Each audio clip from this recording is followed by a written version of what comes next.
Tem uma história na Bíblia que me dá tanto temor.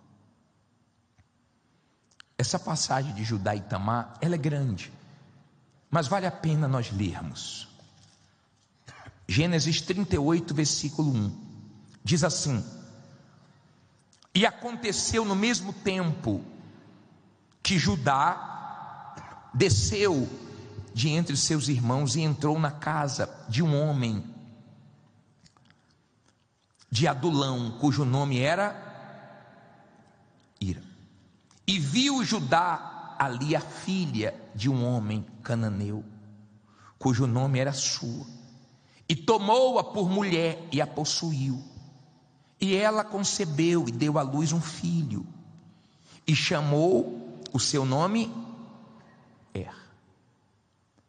E tornou a conceber e deu à luz um filho, e ela o chamou o seu nome Onã. E continuou ainda e deu à luz um filho, e chamou o seu nome Sela. E Judá estava em Quezibe quando ela deu à luz. Judá, pois, tomou uma mulher para Er, o seu primogênito, e o seu nome era Tamar. Até aí você entendeu? A Bíblia diz que Judá, ele teve 3 filhos homens, 3 filhos.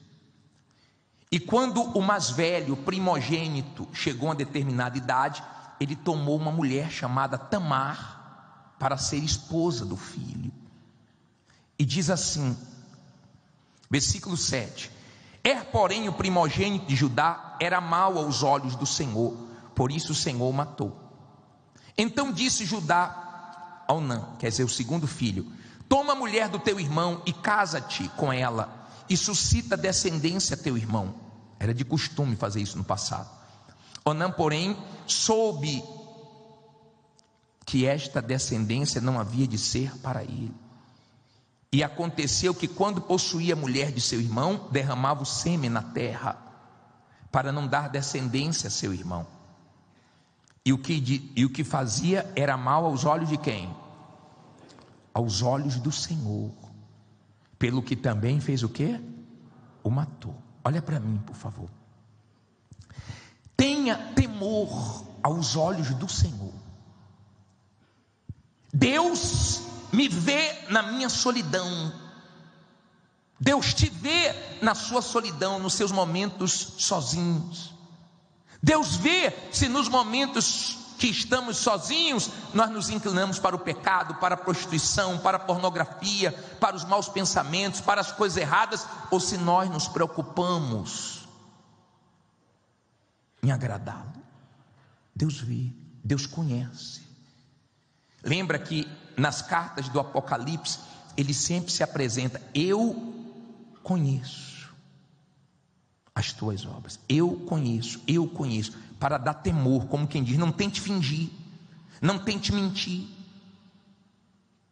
Eu atendi um rapaz que veio aqui, e ele passou alguns minutos me contando uma história, que ele queria voltar para o estado dele, e ele contou uma história assim forte, que mexeu comigo, e falou: o senhor me ajuda na passagem? Eu falei: te ajudo, me dá um minutinho aqui. E pedi para que ele esperasse, e liguei para o vereador, para saber qual é o órgão que pode dar a passagem, ou se o vereador poderia dar passagem para ele, para ajudá-lo. E depois que eu resolvi, eu voltei e falei: olha, eu vou conseguir direitinho, o vereador tal vai ver para te colocar no ônibus direitinho, eu quero dinheiro. Falei: calma, você me contou uma história tão forte, eu estou dizendo que nós vamos resolver, vamos colocar você dentro do ônibus para você ver. Não, eu quero dinheiro. Na verdade, toda aquela história era uma mentira, para meter a mão em quê? No dinheiro. Queria usar drogas, beber, alguma coisa desse tipo, mas recusou a passagem. Falei: rapaz, você falou para mim que você queria voltar para o estado, eu estou resolvendo o problema. Não, eu quero dinheiro. Você vai me ajudar ou não vai me ajudar? Falei: com dinheiro não, com a passagem sim. mas se formos dar passagem, nós vamos te colocar dentro do ônibus. No instante se transformou. Quer dizer, veio na mentira, veio querendo passar perna, como quem diz, vou dar uma chorada, que tem gente que sabe, até para quem chora, né? Sabia que tem gente que sabe chorar? Gente que conta uma história tão forte que comove todo mundo. É verdade. Dia desse minha esposa foi no mercado, tinha uma senhora falando, por favor, compra aqui esse leite para mim, essa caixa de leite. Aí uma outra senhora chegou para minha esposa e falou, está vindo aqui a semana toda atrás dessas caixas de leite. O que mais tem hoje são pessoas o quê? Mentirosas, ainda usa crianças. Dói. Você não vai conseguir ter nada com Deus sem verdade. Você pode ser a pessoa mais suja, você pode ser um sem vergonha, você pode ser uma pessoa toda torta, você pode ser uma pessoa que viveu com a vida toda errada até hoje. Se você for sincero, você tem tudo com Deus. Ele te perdoa, Ele te lava com o sangue de Jesus. Acabou. Ele te dá o presente, que é o melhor presente que um ser humano pode ter: o dom do arrependimento. Mas se você tentar enganar Deus, esqueça. Os 2 filhos de Judá erraram aos olhos de Deus e se deram mal. Então tema a Deus. Você que minha esposa não está me vendo, meu marido não está me vendo, né? Meus pais não estão me vendo, mas os olhos de Deus nos vê 24 horas por dia. Tenha temor, porque aquilo que você faz perante os olhos de Deus, você vai colher os frutos, e eu também. Amém? Aí, versículo 11, os 2 filhos morreram, e a Bíblia diz assim: então disse Judá a Tamar, a nora dele, né? Sua nora, fica-te viúva na casa de quem? De teu pai, até que Sela, meu filho, seja grande, porquanto disse, para que porventura não morra também este, como seus irmãos. Assim se foi Tamar e ficou na casa de quem? Seu pai. Você entendeu? Primeiro ele perdeu um filho e falou para a nora dele, case com outro filho. Ele fez o que era reto, ou o que era mal, morreu, e ele disse assim, eu tenho mais um filho, espera ele crescer, e você vai ser esposa dele. Tamar voltou para a casa dos pais. Aí diz assim: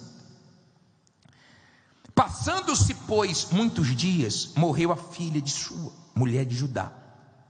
E depois de consolado Judá, subiu aos tosqueadores das suas ovelhas em Tina, ele e Ira, seu amigo, o adulamita. E deram aviso a Tamar, dizendo: eis que o teu sogro sobe a Tim, a tosquear as suas ovelhas. Então ela tirou de sobre si os vestidos da sua viuvez e cobriu-se com véu, envolveu-se e assentou-se à entrada das 2 fontes que estão no caminho de Tina, porque via que Sela já era grande e ela não lhe fora dada por mulher. E vendo a Judá, teve-a por uma prostituta, porque ela tinha coberto o quê? O seu rosto. E dirigiu-se a ela no caminho e disse: vem, peço-te, deixa-me possuir-te, porquanto não sabia que era sua nora. E ela disse: que darás para que possuas a mim? E ele disse: eu te enviarei um cabrito do rebanho. E ela disse: dar-me-ás penhor até que o envies? Então ele disse: que penhor é que te darei? E ela disse: o teu selo, que mais? Teu cordão, que mais? E o cajado que está em tua mão.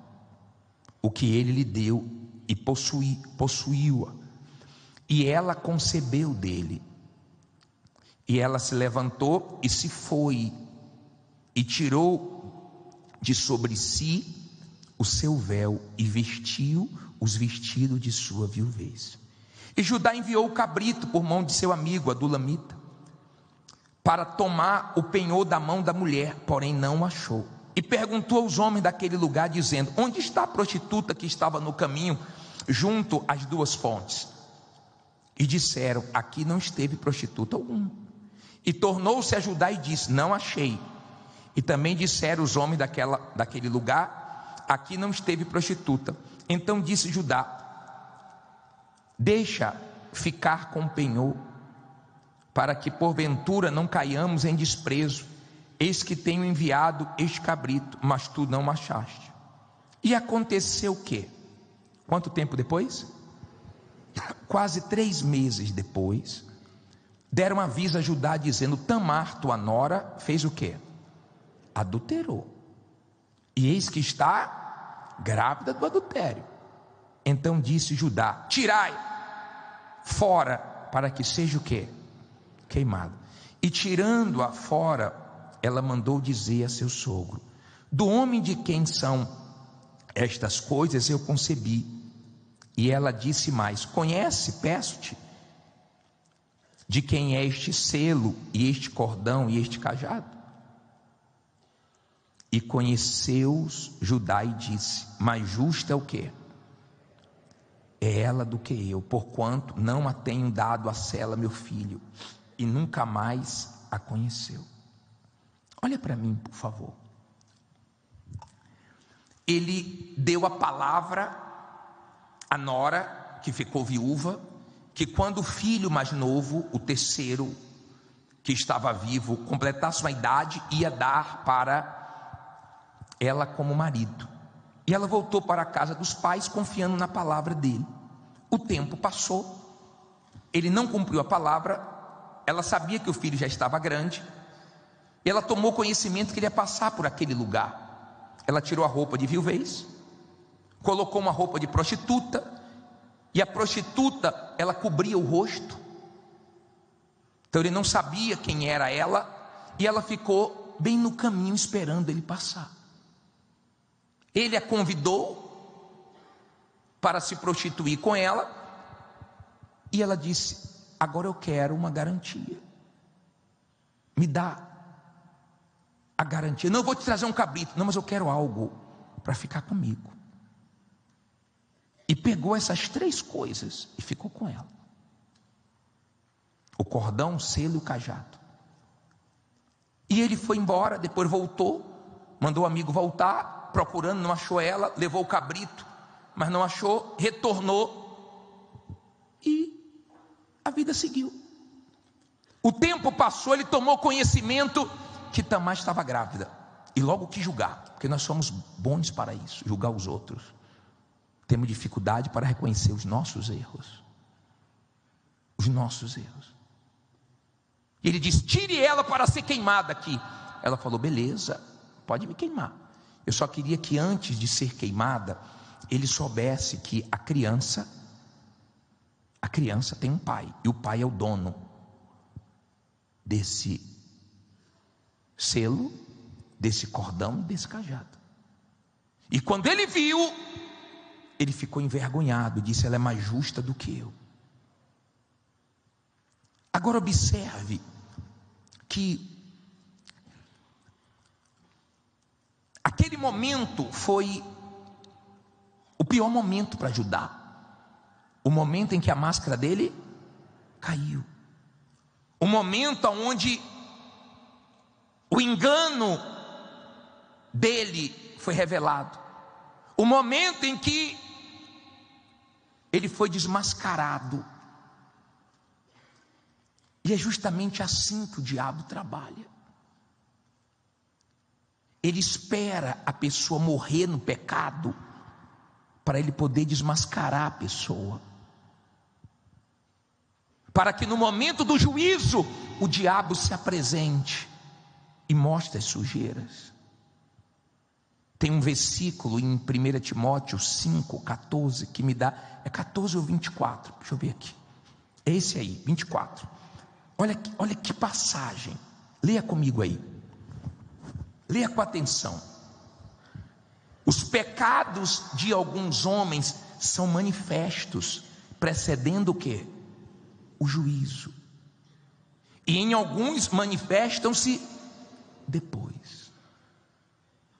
Eu estava na igreja, isso em 1997 ou 98, no interior da Bahia.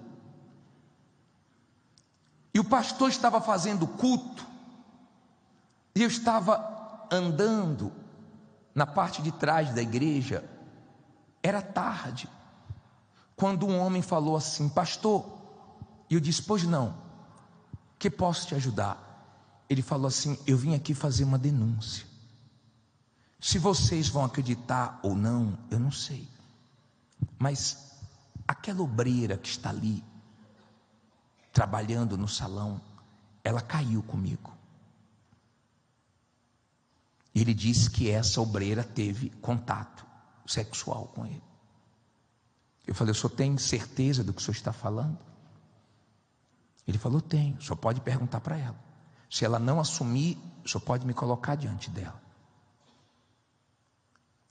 E acabou o culto. Eu chamei a obreira. Obreira, você tem alguma coisa para me contar? Tem algum pecado escondido? Tem alguma coisa que você precisa de ajuda? Não, estou bem. Estou muito bem.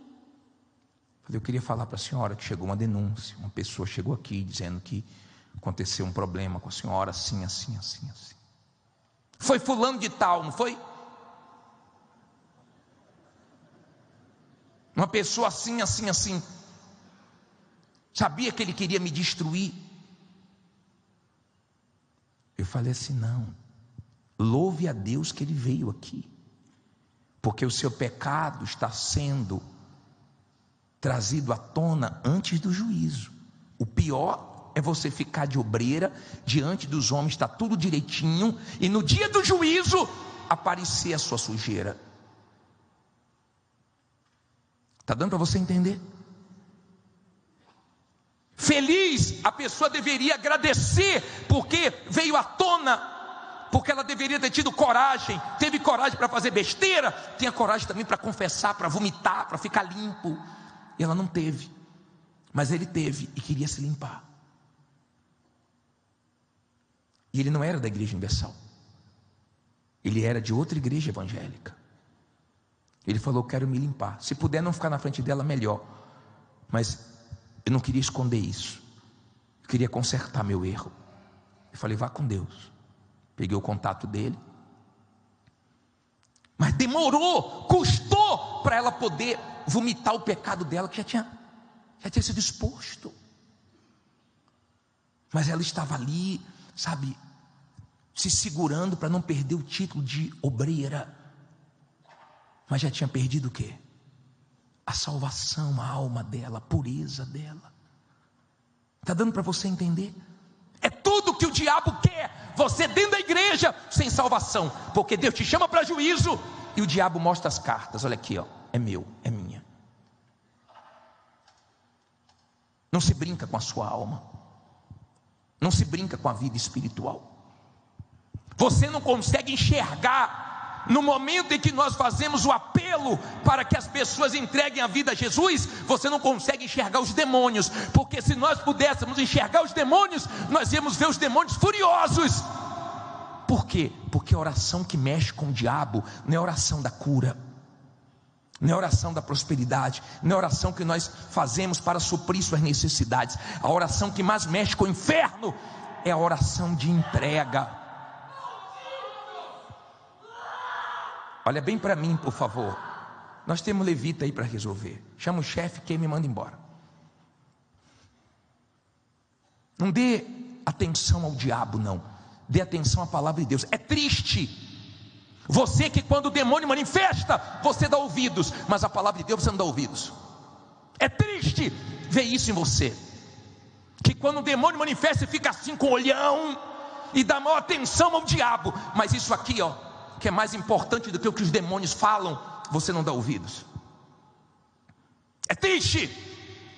Se nós pudéssemos enxergar o inferno na hora da entrega, você ia ver os demônios furiosos, Porque Ele não quer que você se limpe, que você seja salvo. Você vem na igreja para Ele, tanto faz, Ele também vem todo dia. Não faz diferença nenhuma. O que faz a diferença é quando você se arrepende, quando você enxerga a sua sujeira, e você diz mesmo: não tenho caráter, olha, eu sou uma pessoa errada, eu sou uma pessoa sem vergonha, eu vou mudar hoje. É isso que incomoda o diabo. Decisão. Amém. Palavra de Deus. Nada é mais forte do que isso. Não tem só um demônio, não, está cheio de demônio aqui. E o ódio dele é quando tocamos nesse assunto. Sua alma, arrependimento. Você já é de Deus mesmo? Você já colocou sua vida toda em Jesus? Ou você está brincando dentro da igreja? Você acha que você ainda vai ter muito tempo? Você acha? Se você tivesse entendimento o quanto os seus pecados já te atrapalharam, o como eles te arrastam para longe de Deus, se você tivesse esse entendimento, você ia ter nojo dos seus pecados. Nojo dos seus pecados. E você ia a Jesus com humildade pedir perdão, pedir misericórdia. Nós vamos orar. Mais uma vez, o nosso Senhor Jesus tentando salvar. Mais uma vez, Ele tentando acordar, despertar. Ele conhece você. Você precisa se conhecer. Você tem que saber o que você quer. Se você quer o céu, se arrependa, se entregue, que você vai para o céu. Amém? Se você não quer o céu, então saia definido. Se conheça, saiba quem é você.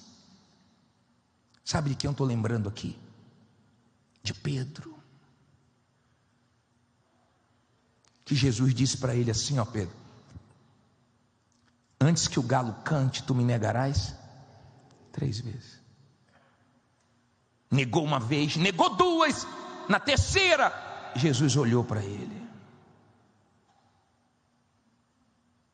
E a Bíblia diz que ele foi chorar amargamente. Ele negou Jesus. Você sabe o que é seu filho negar você? Você sabe o que é a pessoa dormir com Jesus, acordar com Jesus, conviver com Jesus 3 anos e meio e depois negar ele? Ele negou. Ele caiu feio. Ele foi chorar amargamente. Jesus morre e quando ressuscita, manda um recado para os discípulos e um recado forte para Pedro. Avisa também a Pedro. Falou direto com Pedro, porque ele sabia que Pedro estava tão caído. Se não fosse a palavra de Jesus, Pedro não conseguia ter ânimo.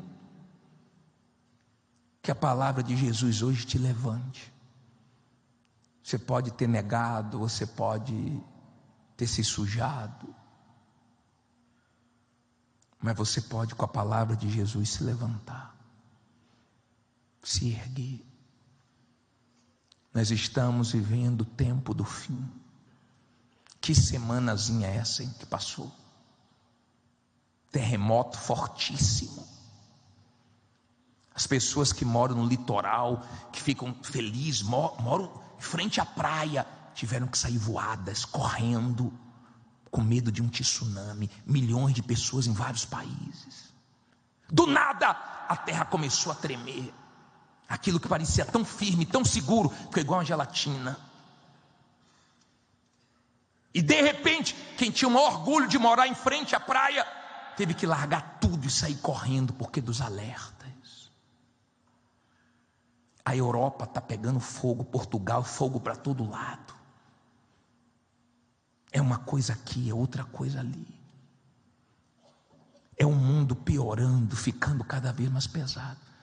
Mas nesse mundo feio, você pode ter uma vida bonita. Nesse mundo difícil, você pode deixar Deus cuidar de você. E quando você sair desse mundo, você sair para viver eternamente com Deus. Não é quem tentar não, tá pessoal? É quem vencer vai comer da árvore da vida. Eu quero comer dessa árvore da vida. É quem vencer, você tem que vencer. O que você não está conseguindo vencer, você tem que vencer. O que você não venceu ainda, você tem que vencer, se você quer ser salvo. Porque a salvação é para os vencedores. Amém? Do contrário, não tem céu para você. Eu queria orar.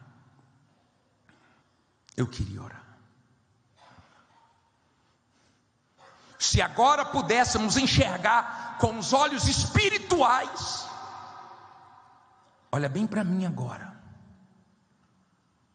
Olhe bem para mim. Você não está aqui à toa.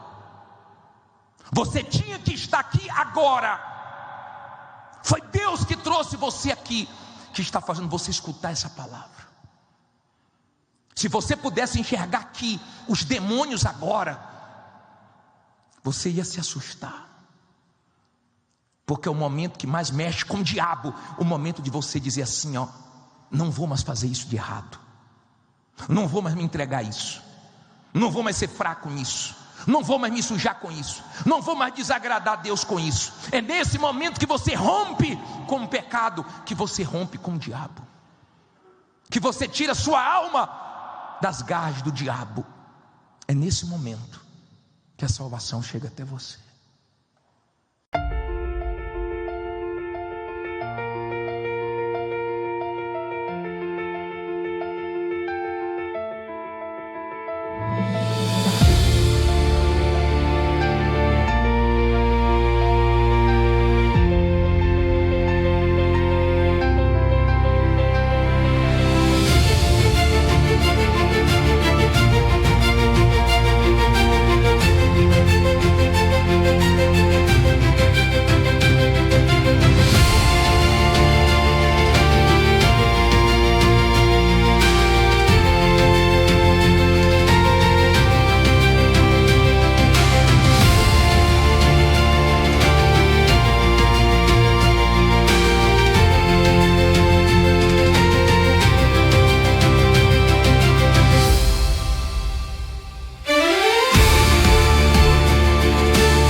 Desde los momentos en que te vi, supe que eras para mí una chispa divina, un faro en mi vivir. Tu amor sagrado me hace revivir. Amor sagrado, luz en mi sendero.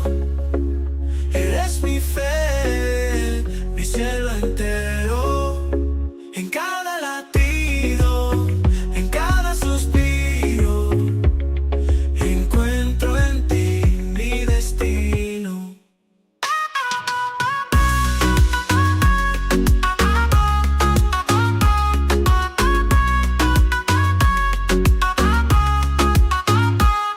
Tus ojos espejos de mi alma, en tu abrazo encuentro la calma. Eres mi refugio, mi paz, mi verdad. En ti descubrí la eternidad. Amor sagrado.